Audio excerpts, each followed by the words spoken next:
like to welcome everyone to Art History Classroom Summer Edition. And I'm so happy to have the really interesting and really important Southeast Asian art history here today with us นะคะคุณเมย์อนาดลนะคะ and Erin, Roger, Sid, and I will let everyone introduce themselves so then we can start having a conversation. Maybe start. Hello, hi, I'm Sid Perez from the NUS Museum.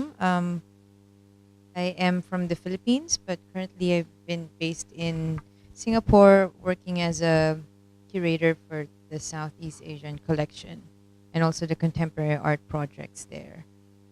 Yes.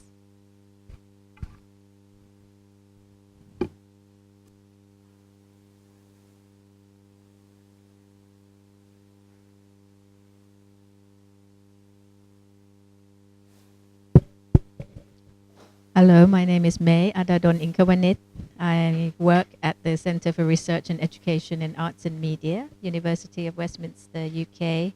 I write and curate on Southeast Asian art, cinema, and artists' moving images.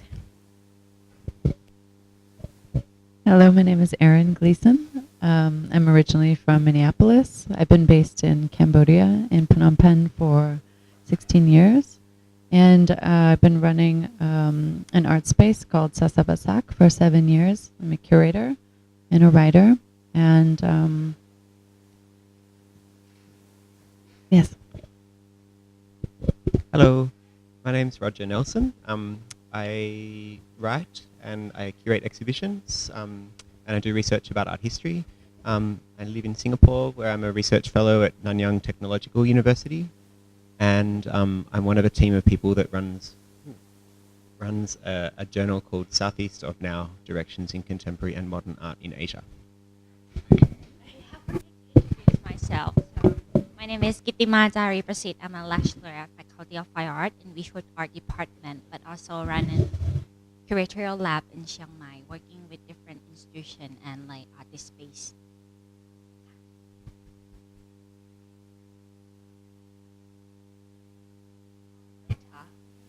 ไม่ได้ยินนะคะ เอาไมค์ใกล้ๆปากกว่านี้ได้ค่ะ So shall we start our conversation first? I will start from the theme of today, discussion and talk.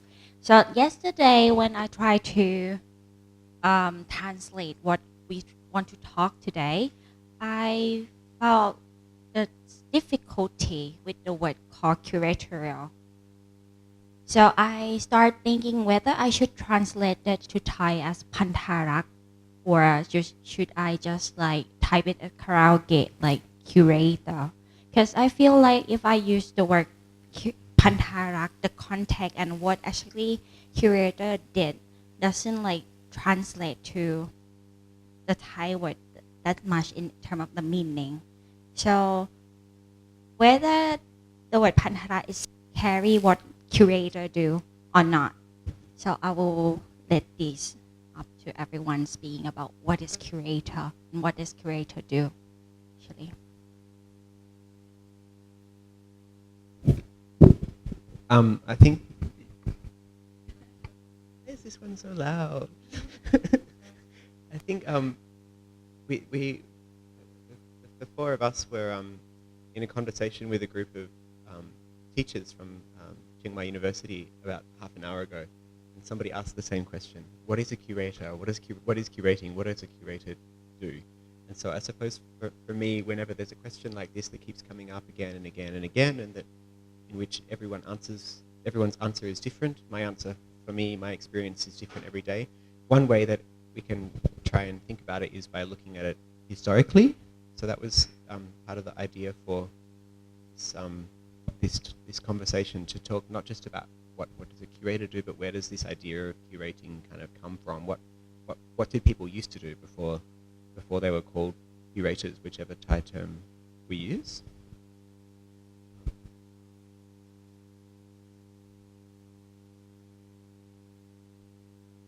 You want me to talk about my recent research? So loud. So that was a segue to introducing some things I've been thinking about and writing about for years, specifically an exhibition forum called Tang Tok in the Royal Palace, Cambodia, from around 1890, perhaps a bit earlier, and then through for about 100 years with some moments of rupture, which might have an equivalent in Thailand, and it's really worth some research. There's probably a lot of relations there. Tang Tok. Can I use this one? It might be a little bit better. Yeah. Okay. Tang Tok is better. I'm looking at Tang Tok. First of all, Tang is to display something, and Tok is table. One general way to translate. My advisor, Ashley Thompson, asked me a very critical and straightforward question: what else can Tok be, and what else can Tang be? And I didn't come to that until much later, but the idea is that the Tok, the table, is the condition of possibility for the Tang. The Tang is not an object or a noun, it's a something that is displayed. So the display, the condition of possibility for the display of something. So this sounds curatorial to me. It sounds like what a gallery does. It sounds like the gallery is the condition of possibility for the art, the ideas of the art. It also sounds like any other form of the form of the contemporary and the practice of curating. But what came before that form of the gallery or whatever the spaces of the contemporary? So the Tang and the Tok, I went back to kind of translate back and back and back. And perhaps we can look to the linga and the yoni being the table, the Tok, and the linga being what is tanged, what is displayed. So that would be the Hindu precursor. And then after that, actually between those two, would be the Buddha and its pedestal. And then jumping back before the Hindu precursor would be any animist assembling. There's a base of something in something, whether it's the ground itself, which can be the yoni. The pedestal can be the ground as well. The table is the ground by which something is shown. So I think it's useful, highly entertaining for me at least, way of thinking about what we're doing now, and that even though it has different theories over centuries, we can call it that, I think it's relevant. I do, and I can go on and on, but I think this idea of having a form and a formality, an aesthetics, a pairing of things, a particular space. This space also being public. So Tang Tok, even it's in the Royal Palace, it's the moment of public opening of the palace every year for 4 days. It's on the birthday of the king or the queen. And it's a time where everyone is welcome. Most of the other time, it's a private place. So the temple is a public place. What came before the temple? In some cases, if we're looking at a scholar called Ang Julian said that the Bayon temple was perhaps the first and definitely the permanent Tang Tok. That has to do with also spatial cosmology about centers and representations of land and power and territoriality. There's many layers anyway of Tang Tok, but there's an introduction of, yeah. Question maybe. maybe one thing to draws on what you're thinking about is the idea of being seen. So all things, all of those incarnations of the Tang Tok is the importance is that it is made, it is paired, and in some case it is to be seen, but it's also until we get to the contemporary, the forms before, whether it's the Buddha and the pedestal. There's an element of that is not about being seen by humans, and the Hindu part and the animist precursor. So the idea of the gaze in the awakening or the purposefulness of making, is it to be seen by the human? Is it to be seen by something else? And I think there's both elements in making those pairings, because it's in many ways an offering, and then if we get to the idea of the curatorial today, is it still an offering in any way, or is it only, to be seen by humans? So I think maybe I pass. Okay, so I will continue to think with this really interesting idea that Erin has just raised around the notion that acts of display, of making visible, when we try to create interesting histories for curatorial practices, drawing from things that have been happening in Southeast Asia as a region. One possibility is that we think of acts of display as not displaying a constellation of things to human beings. So I will tell a story of how I came to be interested in the practice of Nang Gabon, so outdoor itinerant film projection in a spiritual and ritual context. And I came to be interested in that not because I was interested in religion, of Nang Gabon, not any of these things. I came to be interested in that after many years of going to art exhibitions in many places, galleries, museums, particularly video exhibitions in gallery and museums and other kinds of spaces, so moving image installations. And before that, I grew up watching a lot of films, via videos and in cinemas. So before I started going to galleries and museums to see videos, see moving images there, I was used to, in a cinema context, watching films with a lot of other people.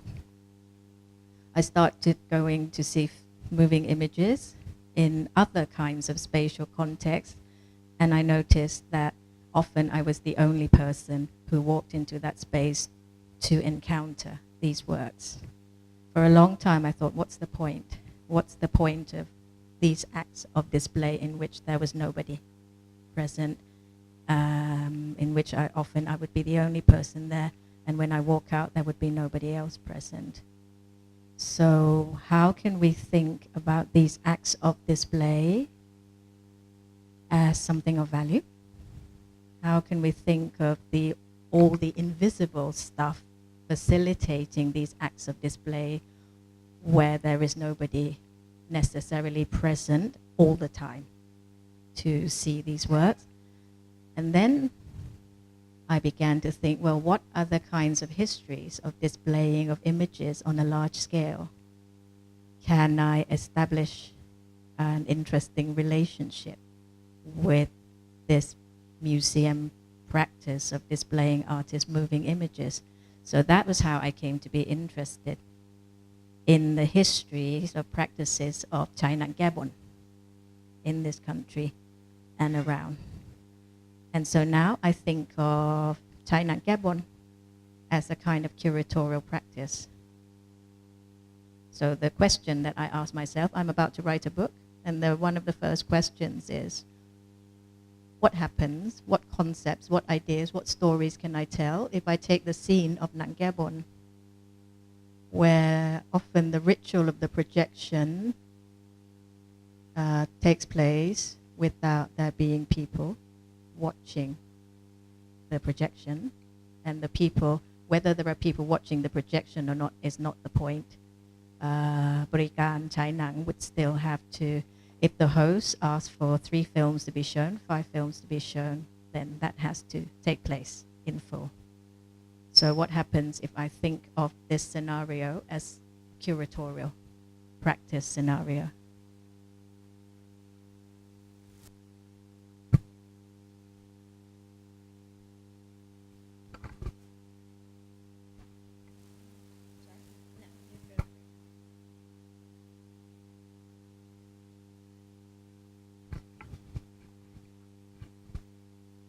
I'm trying to locate, as with May and Erin, the point of which the moment of the curatorial came into, I guess, my practice. I'm thinking of curatorial as actually a mode of organizing, and often before coming to Singapore, I have conversations about being incidental curators. There wasn't any institution, there wasn't local educational system that provided degrees on curating. They have art management, but art management usually come in the form of different art forms like dance, theater, and all that. So how does this prefigure into contemporary arts practice? Contemporary arts practice being a community that I was very close to when I was in the Philippines. I feel now, working in Singapore, the institutional role of the curator is actually very essential and aligned to its state. It is a state that has are very deliberate in constructing ways of living, ways of society, and perhaps curating somehow is a form of life, a form of its society. So what happens? What happens then in the Philippines when we did not have infrastructure for it? Then what happens in Singapore? I often locate myself within my very immediate proximity. In the Philippines, everything was self-organized.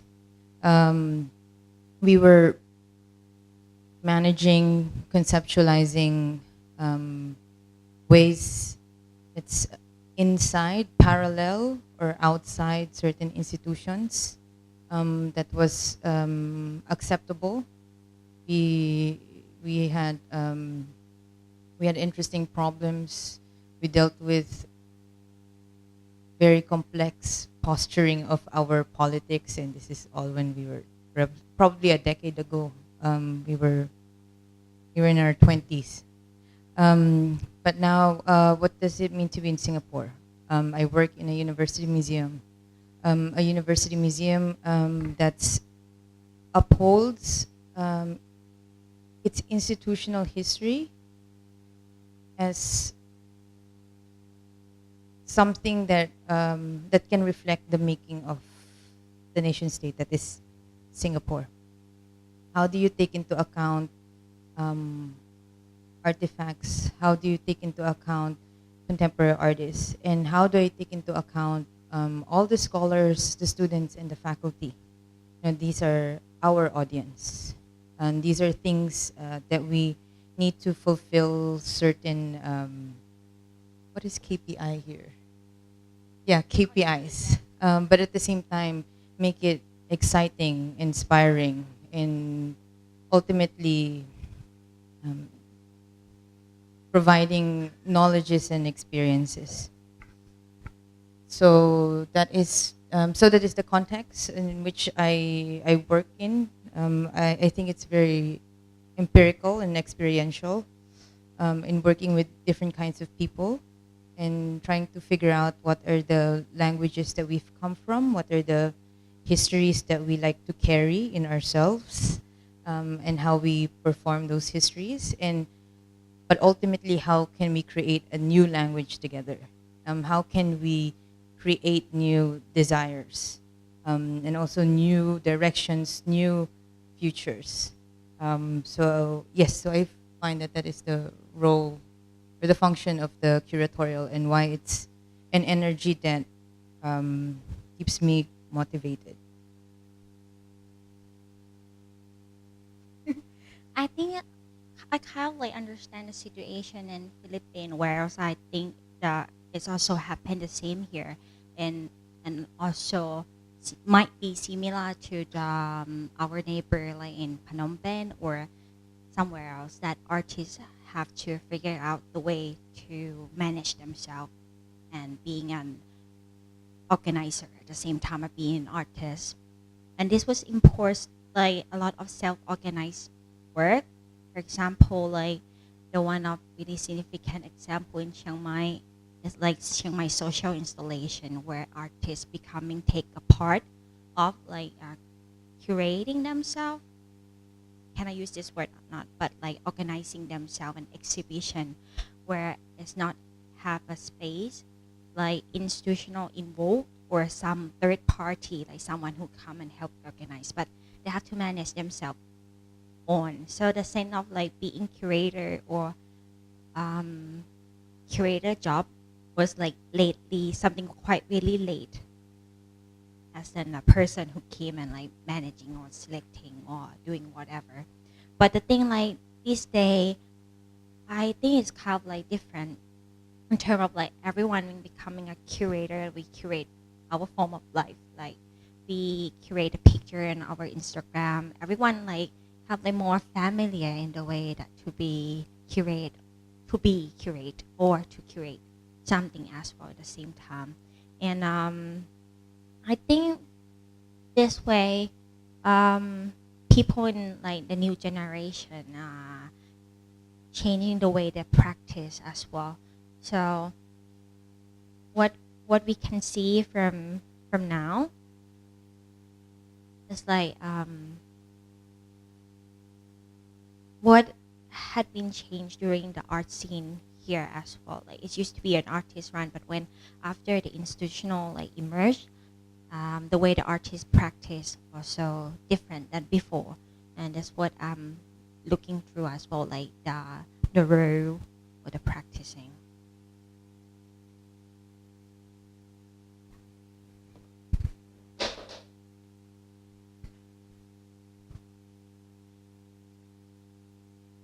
Maybe this question of what has changed. The kind of institutional curating that Sid described, I think is relatively recent in Singapore and everywhere, and doesn't exist everywhere, and so on. But the kinds of self-organized activities that you both have talked about, I think now we talk about as being maybe curatorial, but I think a lot of those kinds of activities have been around for longer than this idea of the curatorial or the word curatorial has. For example, in Phnom Penh during the late 1950s until the early 1970s, there was a group of artists, group of painters who were aligned with the Communist Party in Cambodia, who would not just organize their own exhibitions in their own space, but also they had their own international network. So communist artists from as far away as East Germany would visit Cambodia and invite some of these artists to exhibit or to in international exhibitions in East Germany in the 1960s. And the way that they would select which artist gets to go to East Germany was by organising a group exhibition in their space, and then sort of having discussions and deciding group exhibition who should go. So it was a kind of a collective discussion, consensus kind of decision-making process. And they would also share resources with each other, and they had books and documents and things like this. So maybe we could think of a lot of those kinds of activities as being kind of self-organising in the way that's kind of curatorial. But another thing to say, I think, is that all of those people were painters, but then they're also curators. Is that the extension of that? Which is not so surprising, because a lot of the sort of existing scholarship on the history of curating in Southeast Asia has talked about this kind of figure of the artist curator, and some of the more famous curators from Southeast Asia in the early period were artists as well as curators. But one thing that I've been trying to think about lately is maybe this figure of the artist curator is not the only one, but there's another figure that hasn't been talked about enough, which is the scholar curator. So one of the famous artist curators, Apinan, or Sianon, was also a scholar curator, right? And there are several other examples like this. Many of the other artist curators, like Jim Subangkat from Indonesia, who's working as a curator from already the early mid-1970s, he's also a scholar. There are many other examples like this.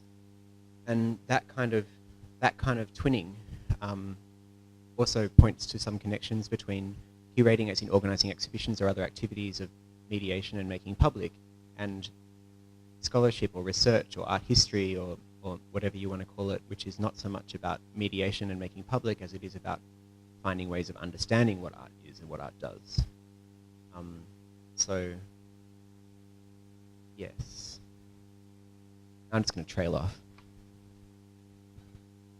Listening to that, just you talking just now, I then suddenly I remember a very provocative argument made by David Tay in his book on old Thai art.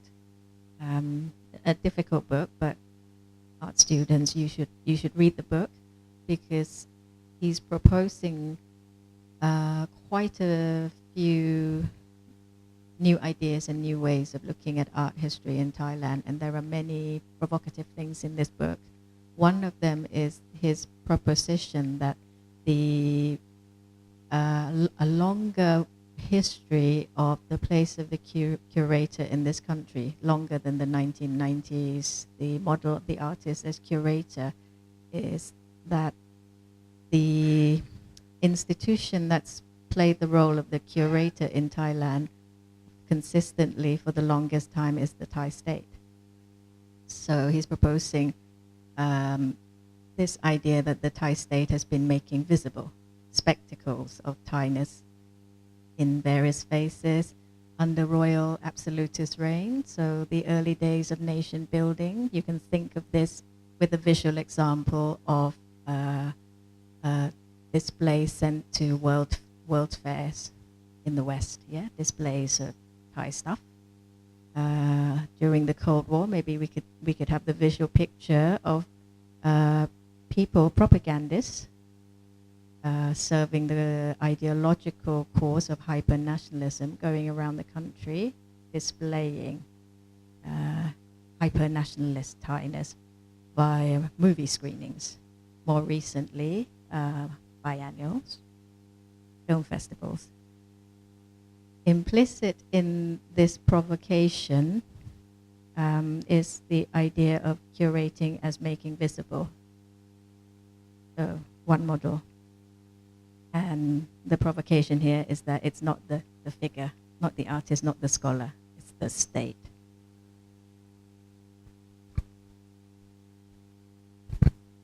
David Tay being another scholar curator. I think that this idea is really interesting, but I worry that we only think about the curator in this kind of model of position of power. It's hard to imagine more power than the state, in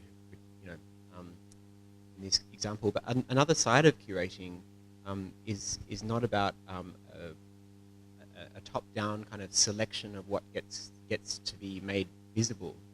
and circulated, but actually an act of kind of collaboration in the process of making. So in my own work as a curator, the most interesting and rewarding parts of the work are conversations with artists that happen while work is being made. So rather than trying to understand an existing work and trying to select in the way that the Thai state does as well, what should be shown and what it should be paired with or juxtaposed with to make a narrative, actually trying to understand what an artist is doing while they're doing it. And that it kind of becomes a kind of a collaborative process where conversations probably change the course that the artwork is going in, but also I learn so much from that process. And what I learn doesn't just turn up in the exhibition or project that I'm working on, but it comes out a lot longer later as well. And if we think about that kind of curating, which is more about conversation, collaboration, co-production, conceptual friendship, then sort of some prehistories, if you like, of that kind of labor can just be friendship between artists or between artists and others, or can be the kind of other kinds of care that artists rely on in order to be able to make their work. So their relationships with their teachers or with the people who cook their lunches, for example. Sometimes those kinds of relationships are not important, but sometimes those kinds of relationships have a very big impact on the way that an artist thinks and works and makes her or his work. So not to say that the Thai state is not a curator, but just to say that not all curators have to model themselves on the Thai state.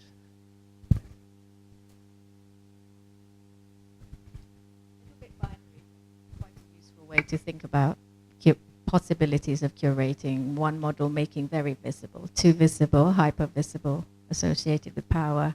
Another model we think about far less are the invisible works that of necessity go on as vocation, activities, potential possibilities that come with curating, much of which you can't see in the situation of display itself.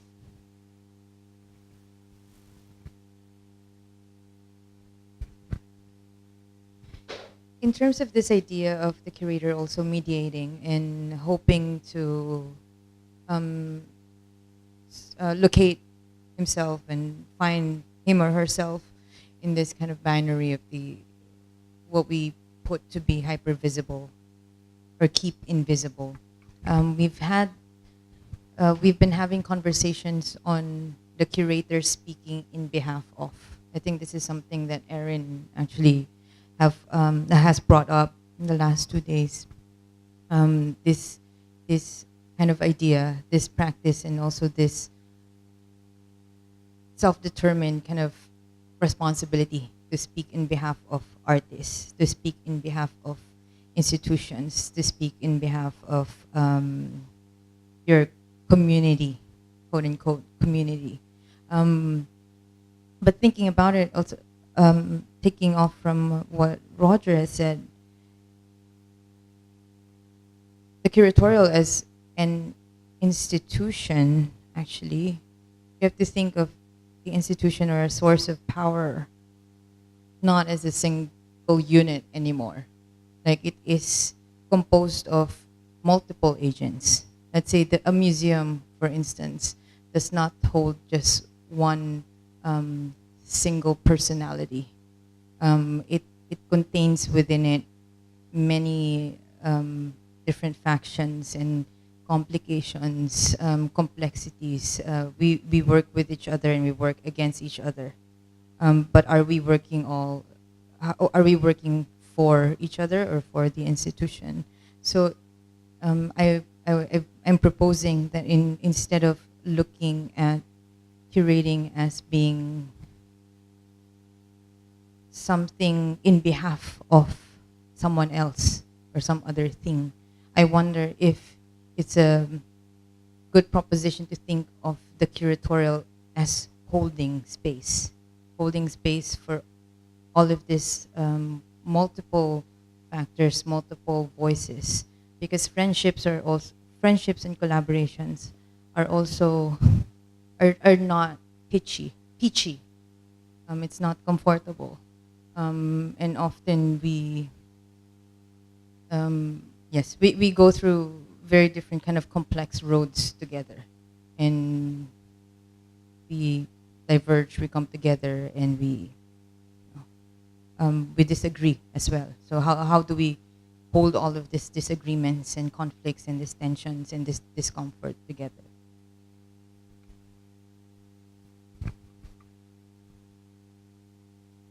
Would you like to talk about your reflection, Erin? Not to put you on the spot, but I feel that you might have some kind of language for this, actually.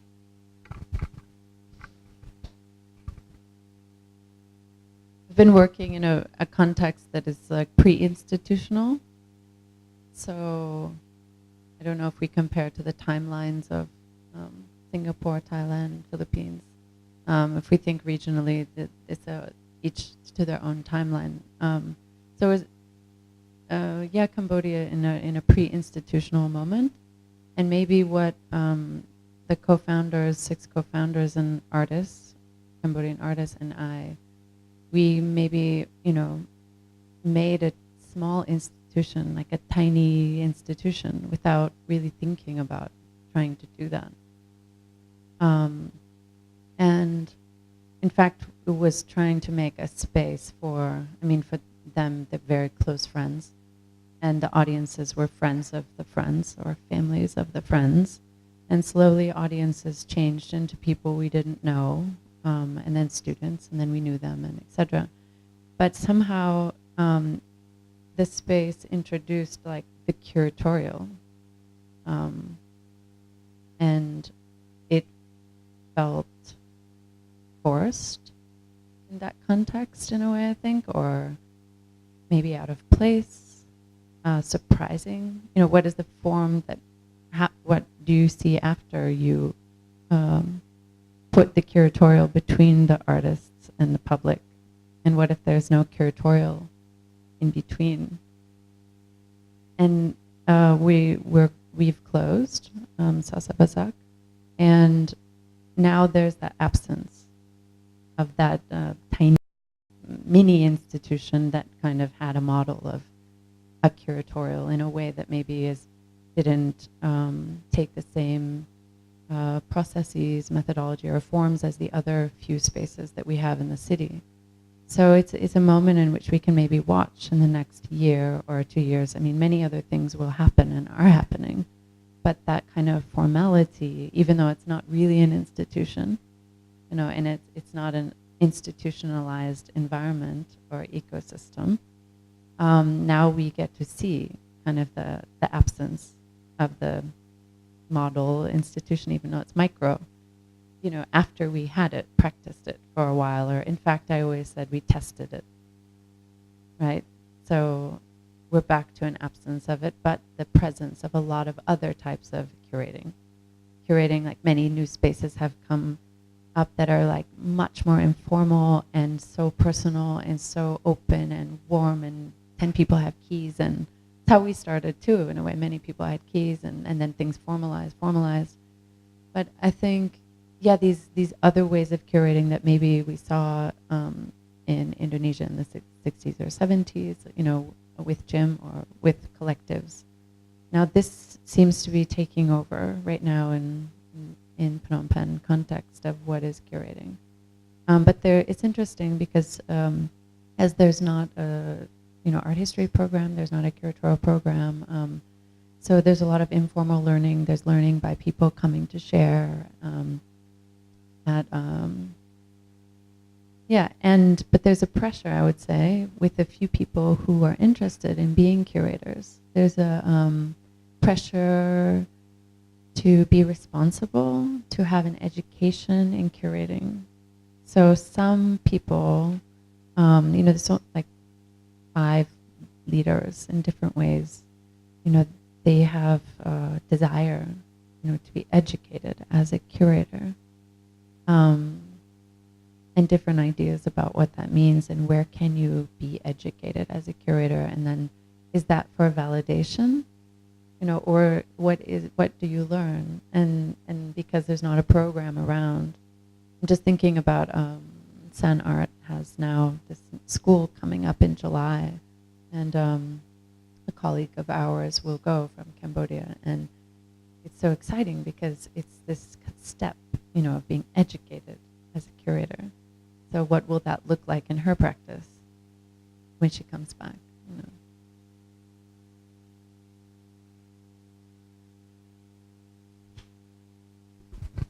I teach art history to students who want to be curators, and some of my colleagues who teach art history hate this because they think people who want to be curators don't care about art history; they just care about learning how to be curators. But actually, I find that it's really easy to talk about art history in a way that's interesting to me, but also relevant to the students. The links are really obvious and easy. Where was I going with that? I just wanted to go back to May's sort of this dichotomy May introduced between curating as a kind of informal, invisible kind of labor, like cooking lunch for someone or sharing a bed with someone, or proofreading a text for someone. On the one hand, that kind of informal, invisible labor, and then on the other hand, this all-powerful, making visible, hegemonic power, one-directional power, as epitomized in David Tay's claim by the Thai state. And I wanted to kind of see if we can complicate that dichotomy a little bit. And one way to do that is to think of that making visible that the Thai state embodies as not being all-powerful. So I thought I might give a little historical example, not from Thailand, but from Cambodia, where during the 1960s, King Sihanouk functioned in a similar way as David Tay claims the Thai state has done, in terms of kind of working like a curator. He also organized exhibitions of various kinds. He organized film screenings. He made films. He coordinated lots of different public spectacles and events and all the stuff that May has mentioned. Before he made his first ever feature film, 2 years before that, he made a short film, which because he was all powerful, yeah? So because he said so, every cinema in the country had to screen this short film before every movie that they showed for a whole month. So it meant that basically everyone in the whole country saw the movie. So it meant that everyone knew that, wow, Sihanouk's really powerful. And it meant that everyone knew that, wow, Sihanouk's really interested in cinema, and cinema's really powerful. So it worked, right, in that sense. So far, this story proves what May was saying, that David Tay is saying, about how the state curator making visible is all powerful. But it didn't really work all that well. Because this short film that I'm talking about, it was a film of an execution. Sihanouk had ordered a rebel fighter from an opposition group to be killed, and he'd ordered for the execution to be filmed, and this was the short film. And so when everyone watched it, they knew that he was all powerful. They knew that he had the power to execute his enemies and to make the film go in every cinema and all of this. But they also felt sick and disgusted, and many people felt that this was wrong of Sihanouk to have done this and to have made them watch it. And years later, decades later, many Cambodians, including many influential intellectuals, said that was the moment when I started to hate Sihanouk. Many historians have said that this kind of moment was in 1964, was the beginning of a kind of a turning point where Sihanouk went from being overwhelmingly popular to becoming less and less popular and having his power challenged more and more. And this was because this film he made was such a good film that the film had effects on its viewers that were more powerful than he as the filmmaker and he as the curator was able to predict or control. So maybe that complicates the binary a little bit. Maybe if anyone else wants to think of how to complicate the binary by talking about how actually that invisible or collaborative process of curating is actually sometimes not so invisible. Sometimes that can become quite central to what we see. Maybe Sid, you've been telling us earlier about the prep room project at your museum. Maybe it's useful to share with people what is this prep room.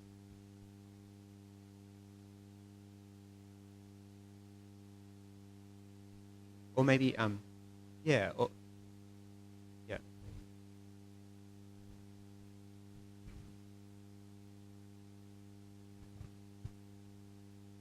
I mean, is this many ways to read that? But are you also pointing to like the agency of an audience? To yeah.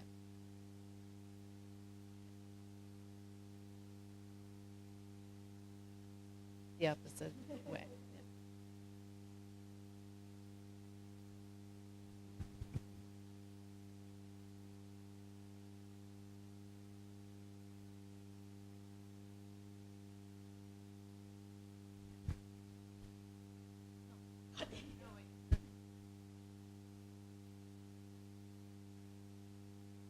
I was just thinking about something else Sihanouk did around the same year, from 64 onwards, as he kind of replicated this Tang Tok thing by making it on another scale. So instead of in the palace, it was every province had one table, and the things from that place were represented on that table. That's what was displayed. And then in the from 64 onwards to 67, 68, he tried to make one in each province. So one building for each province in which their things could be displayed in their building. So the building is the table and things, are displayed inside. So at the same time he's doing this, he's also doing that. And the exhibition form, I'd have to say, and I have to think about it more, but that exhibition form, the idea of having that every province has an exhibition hall, the architecture is related to the theme of the province that he is making, because he's building this nation and he's building the identity of each province. And therefore the architecture of each province, whether it's the indigenous areas in the higher lands, it has a certain materiality in architecture, and then its objects inside are, things, honey, weaving, things from there. Whereas in the sea, you have a transparent bamboo breathing, seaside, or etc., and the things in there are from the sea. So I don't find so far that this had much of an impact at all. I don't see the impact of the people feeling that there was so much purpose for the display of inanimate and non-moving things in these buildings. They were reappropriated very quickly, and very few of them, only now one of them is being revived into its former glory, the second in Battambang. So whereas his moving image had an impact, I mean, its content as well, but in general, he was more successful with cinema, much more with his commitment to that than this very serious territorialization, provincialization, exhibition of space. And yeah, it needs to be thought about more, but just thinking about his strategies, or if we think about state strategies of curating, I think the display of things were not as successful to the consciousness or the national consciousness as moving image. This is just to get back to both of you two, but for you first, I think for like Sihanouk have like not just the power that he have right and autonomy to screening his theme as well, but it's also the quality of the work itself that make people feel emotion or feel hateful. So the quality of artwork is something that have to be said. It's just not curatorial work, but material that curators selected as well. So know that Sihanouk is also better in terms of the moving image. But when he move into something else, like the Tan Tok, for example, it doesn't work that way again. So this doesn't mean that the authority of like curator actually make everything successful and put in everything, yeah. And also, it led me to the idea of the public display for the state that try to show something like this. We have something quite similar as well. But if you came from abroad to Thailand and stopped by Suvarnabhumi airport, you would say alongside the way, there are replica of like all the masterpiece of painting, of artwork, and Thai master artists. And yeah, I will open this and then we discuss on something about like public and display.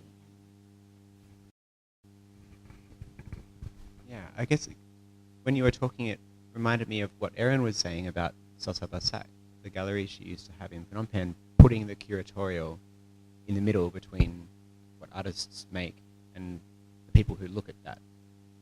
And I guess, you know, we've all gone to see the exhibition that's at my EM at the moment, and like whenever you see any big group exhibition that's curated by someone, you have two conversations. One is, you know, what did you think of the work? What was your favorite work? Did you like that work? Did you like this work? And the other one is, what do you think of the show? Not the work, but the show.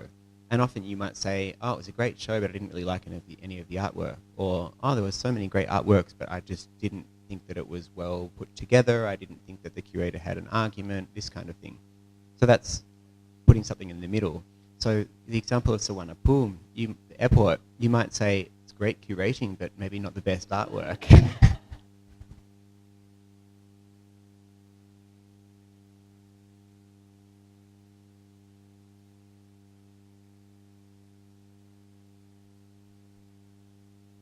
Any questions?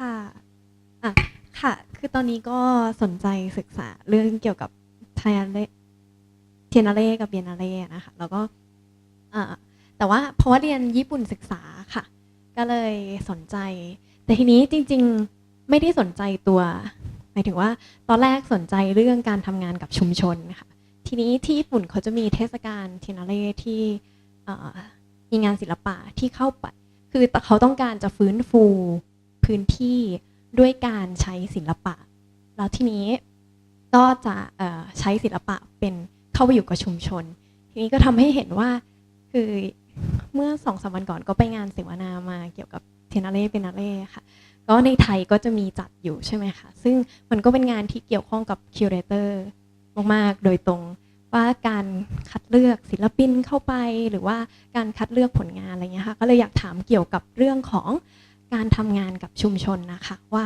คิวเรเตอร์มีวิธีการยังไงเพราะว่าก็ต้องเป็นสื่อกลางระหว่างศิลปินก็คือ non local กับ local ใช่ไหมคะว่าจากแต่ละคนทุกท่านมีประสบการณ์อะไรยังไงที่เกี่ยวกับทำงานกับชุมชนบ้างอะค่ะก็อยากจะรู้ตรงนี้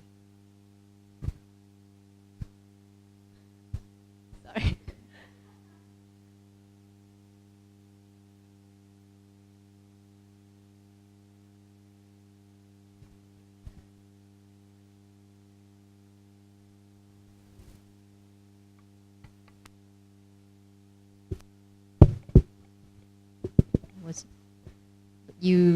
This is a really good question, and the way that you prefaced your interest in this topic also reminds us that the really interesting point that you raised is about the transnational context of curation. We've been talking a lot about national or very local contexts of curation, but you reminded us of something really important there. I think this question, Sid and Erin have the most experience to answer, no? The one about working with communities. I have a question because I was approached by 2 different Japanese constituents last year about the Olympics, and that this is happening, this interest to improve neighborhoods and communities through art because of the Olympics. Is it? Yes. Okay, interesting. I mean, this is fascinating. Yes, so there you have, you know, this, whatever you want to call the event of the Olympics, is the one asking for the mediation or the improvement, the borrowing, the using of art, the use of art for such a platform as the Olympics. So that's a very different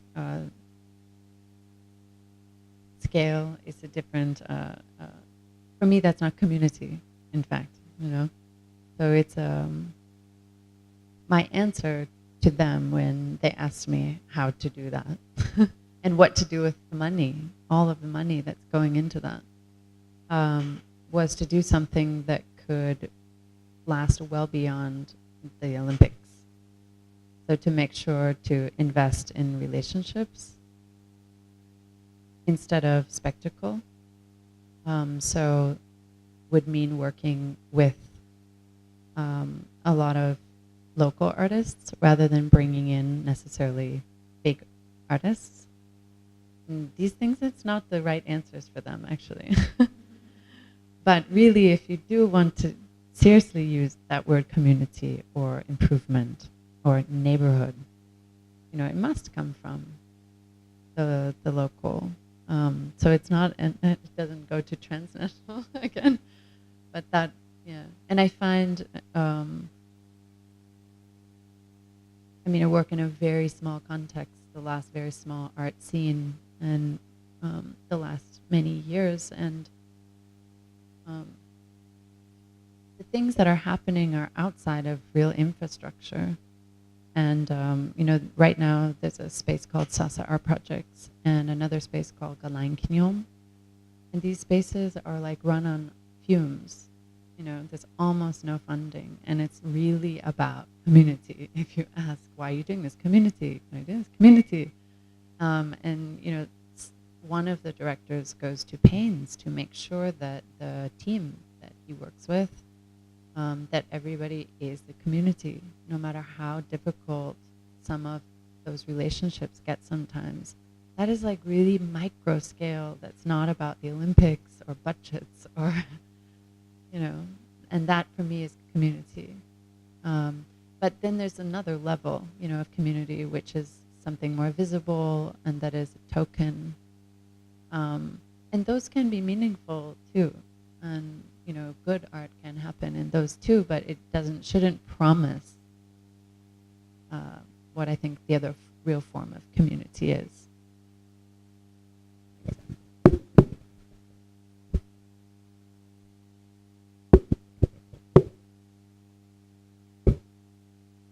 So something I'm thinking about recently, but in terms of practice, how can that be practiced, this community involvement?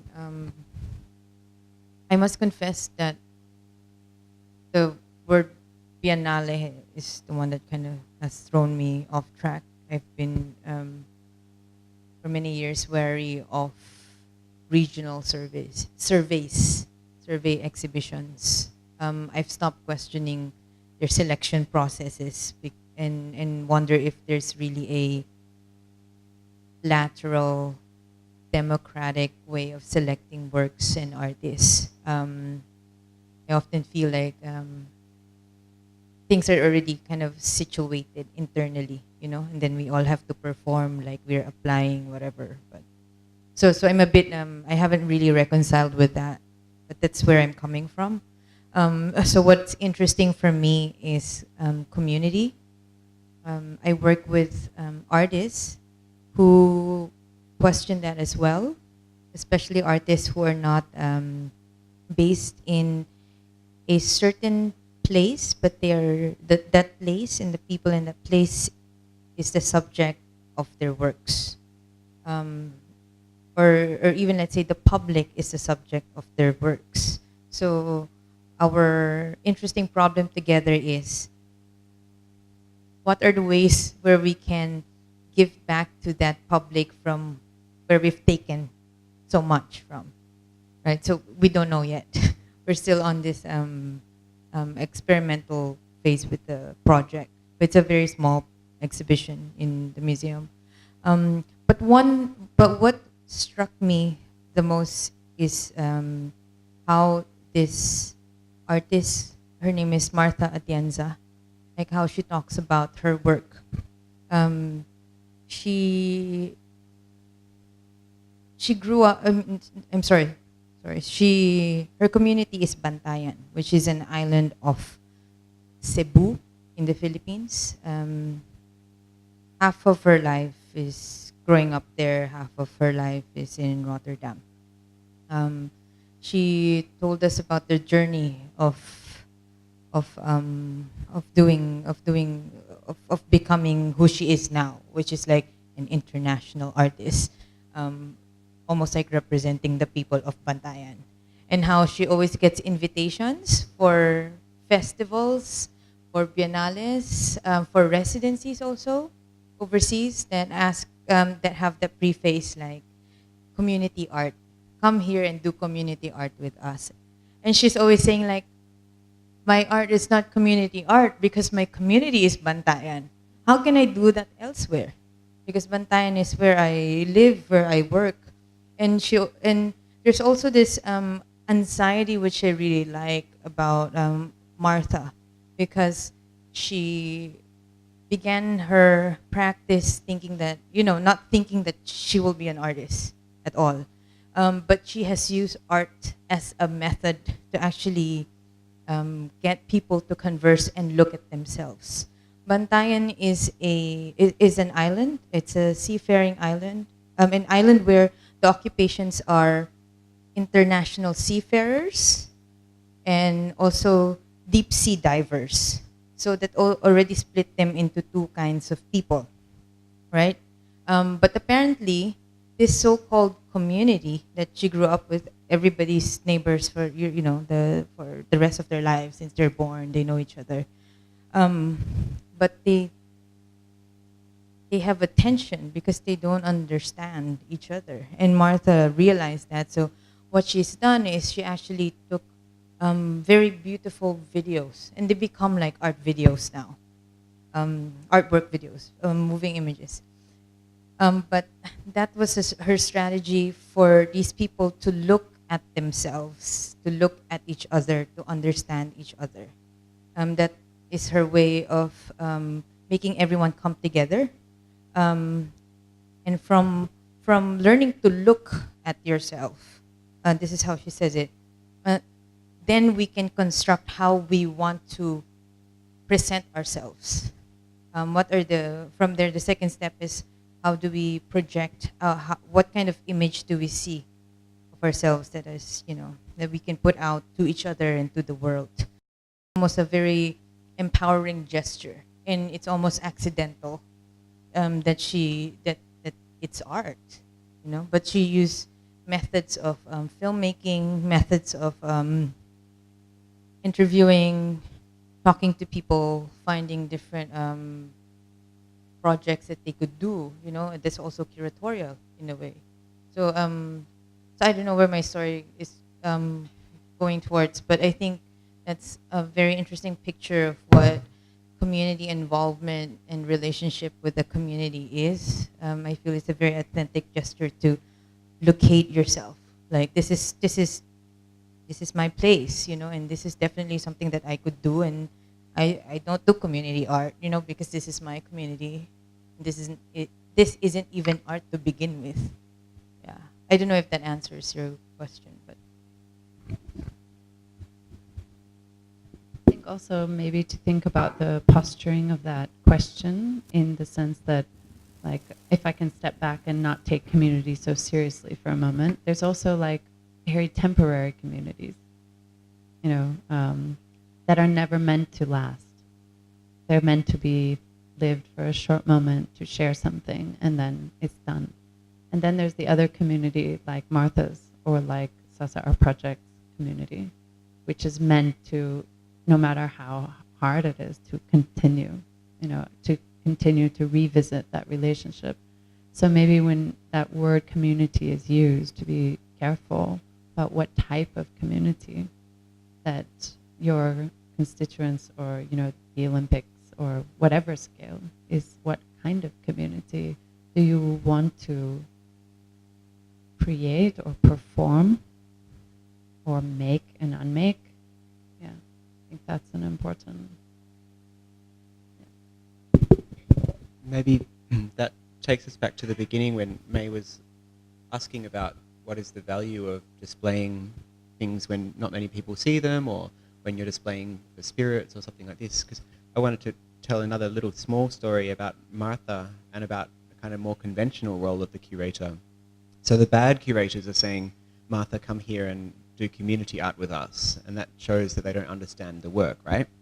But then the good curators that invite her on her own terms then have to figure out how to show the work. And a lot of her work is very, very big screens. There's one that's got like 100 and something screens, like 100 and something TVs all stuck together to make a huge image. And most of the image is the ocean. Most of the time it's showing you the ocean. And she reads in a museum, I think in Korea. And the curators decided to show it above a body of water.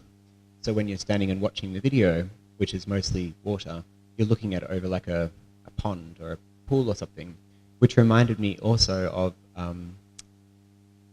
in Bangkok at the Jim Thompson Art Centre. I saw Araya's Reading to the Dead shown on the kind of that wall behind when you're sitting in the cafe at Jim Thompson, and there's the pond outside, the goldfish pond, and behind that it was projected, and there's these goldfish swimming around and so on.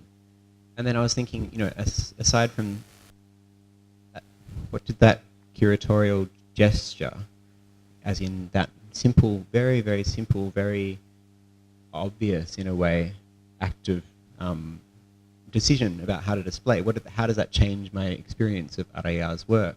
Or how might that have created a temporary, not community, but a temporary encounter with Martha's work in a very different, faraway context, not anywhere near the island community, but in an air-conditioned white museum? How does that body of water affect it? Of course, the water mirrors the water in the video, so that it shows you that you have some connection, that there's water everywhere. But of course, the water is also very different. It's clean. It's a different color. It's in a concrete pond. It smells like chlorine. You know, so we've spent a lot of time talking very abstractly about what curators do and what the history is of that. But let's not also forget that one thing a good curator has to do is figure out where to put the artwork, which is something that Joyce has been involved with a lot. So maybe she would like to wrap it up for us.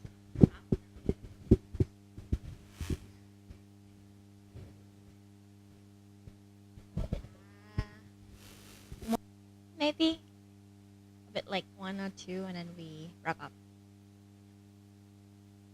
Maybe you are working a lot with like artist run space, and like you helping a lot as an assistant to the artist and curator. So maybe you want to share the aspect or some question to the panelists. I would like to start about the questions of the term curator here. I just would like to for you or to clarify the concept of the curator, what they really did, because as a curator, that does not only have the ability to manage as the events, but they also have to be some kind of knowledgeable about the art history, and they have to be a critics. They have to be the fundraiser as well. So that's kind of very multi-talented person that would be one person in the word curator. So how do you think what the quality of curator is actually is?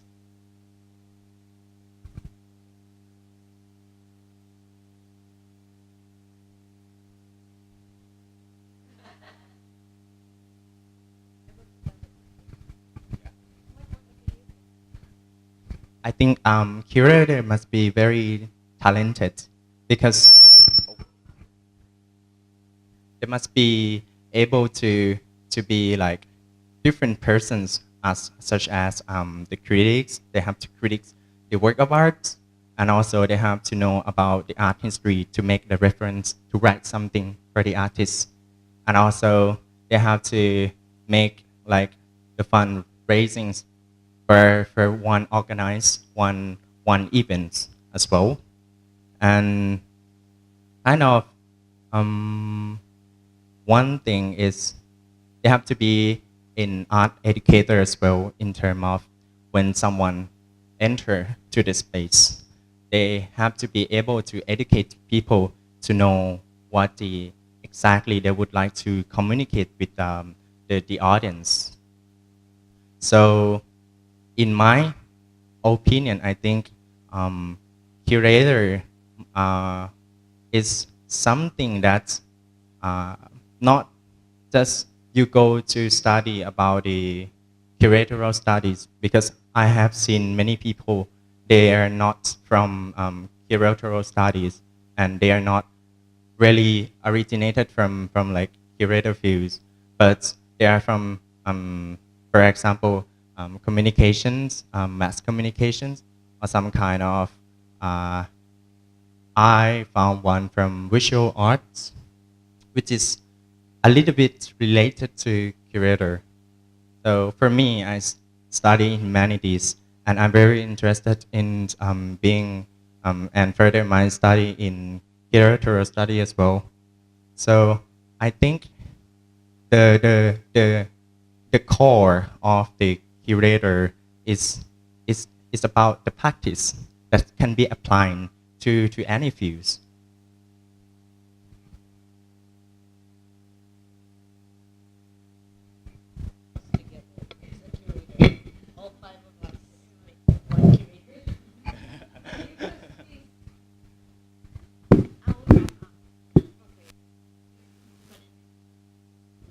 I answer what he's asked first. Then I think all what you are like just saying that is can imply to one word is like understanding. I think curator has to be someone who understand what they're doing, like understand the artist, understand the artwork to be able to articulate what they want to do and how to display. It starts from understanding, and yeah, if you understand yourself well enough what you want to communicate, then just came up with a show that is really communicate with the audience as well. So I think that a quality of like what curator should have.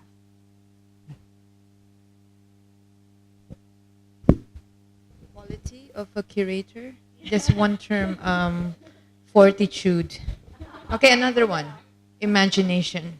Fortitude and imagination. This is fun. Yeah, you're right. There's so many different tasks that a curator does, from fundraising to writing texts to layout to so many things. But I think the most important things are, I mean, and of course you need to be able to look at and think about an artwork. But let's just assume that, right? I think the most important thing really is collaboration, because any kind of curating, you're collaborating with the artist, or if the artist's dead, you're collaborating with the artwork, right? Or if you don't curate art, but you curate in a natural history museum, then you're collaborating with dead dinosaurs or whatever the hell they have, right? And once you know how to collaborate, then you can keep collaborating. So I know some curators who are terrible at fundraising, but as long as they can collaborate with other people who are good at fundraising, that's fine, right? You don't have to be a Wonder Woman or a Wonder Man and be able to do everything. You just have to be able to look at and think about artwork and collaborate, and maybe also make coffee. I was going to say something similar in the sense that I have a lot of my friends are curators, and most of them, and they're very different, actually. So some of them kind of refuse. One of them, she's so special. She refuses labor. Whereas I love labor. Another friend who's a curator, she thinks she's a curator by being a writer. I think her shows when they open, it's like about the text more than, in fact, I think about space. For me, the space is so important. Text is also. So, there's, as you say, there's so many elements, and it doesn't, I agree, you don't have to be able to do all of those, but you, over time, find your way of curating, which part of it speaks to you, and which part of it you want to be more than the other parts. And then, that becomes refined and refined, but then it changes. And so I think there's, very different entry points and very different action points, within that role, that profession,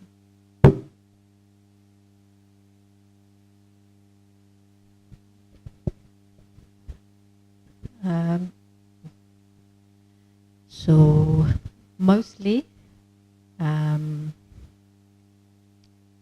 the sort of curatorial that I do as part of my academic research. So I think of myself as an amateur curator. And I think so then the only way I can answer this question is to think about those contexts that are involved in comparison to my labor of writing. So an obvious one, curating much more collaborative. Writing is writing not in a context of exhibition making. Writing a book, writing an article, much more solitary. So with these comparisons, in both cases, the process should be immersing yourself and encountering what you couldn't possibly know before you started doing it. Otherwise, why would you do it? But I suppose with writing, at the end of the day, it's you and your head and the people and presence that you conjure. With curating, the fascination of it is that you do it with other people and a lot of other people. But I think it's nice to stay with this idea that you don't know what the outcome is going to be, and that it's also a way of encountering what you couldn't possibly have known, you and others have known before you started doing it.